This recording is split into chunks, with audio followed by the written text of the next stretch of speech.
విమాన ప్రమాదంలో ప్రాణాలు కోల్పోయిన మహారాష్ట్ర ఉప ముఖ్యమంత్రి ఎన్సీపీ చీఫ్ అజిత్ పవార్ అంత్యక్రియలు ఇవాళ జరగనున్నాయి. ఉదయం 9 గంటలకు అంతిమ యాత్ర ప్రారంభం కానుంది. 11 గంటలకు బారామతిలోని విద్యా ప్రతిష్టాన్ గ్రౌండ్స్లో ప్రభుత్వ లాంఛనాలతో అంత్యక్రియలు జరగనున్నాయి. అంత్యక్రియలో ప్రధాని మోదీ, అమిత్ షా పాల్గొనే అవకాశం ఉంది. అజిత్ పవార్ సంస్మరణార్థం రాష్ట్ర ప్రభుత్వం 3 రోజుల పాటు సంతాప దినాలు ప్రకటించింది.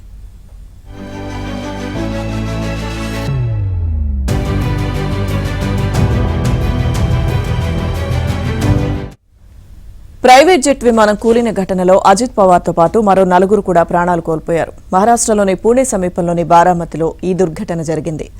మరణించిన వారిలో విమానం ప్రధాన పైలట్ సుమిత్ కపూర్, రెండో పైలట్ శాంభవి పాఠక్, సిబ్బంది పింకీమాలి, పవార్ వ్యక్తిగత భద్రతాధికారి విదీప్ జాదవ్ ఉన్నారు.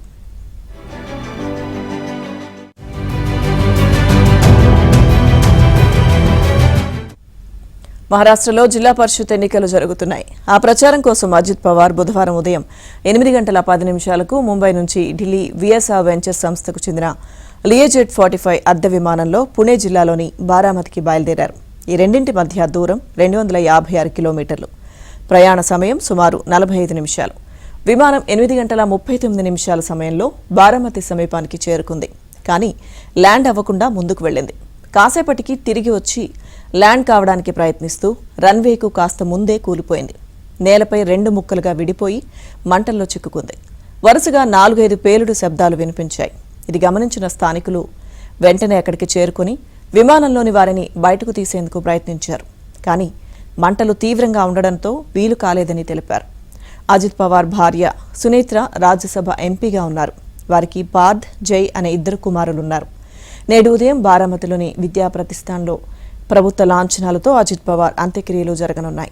అజిత్ దుర్మరణం నేపథ్యంలో మహారాష్ట్ర ప్రభుత్వం 3 రోజుల పాటు సంతాప దినాలుగా ప్రకటించింది. ఘటనపై రాష్ట్రపతి ముర్ము, ప్రధాని మోదీ, కేంద్ర హోంమంత్రి అమిత్ షా, ఇతర ప్రముఖులు దిగ్భ్రాంతి వ్యక్తం చేశారు. ఈ దుర్ఘటనపై విమాన ప్రమాదాల దర్యాప్తు సంస్థ దర్యాప్తు చేపట్టింది. ప్రమాద స్థలంలో ఆధారాలను సేకరించింది.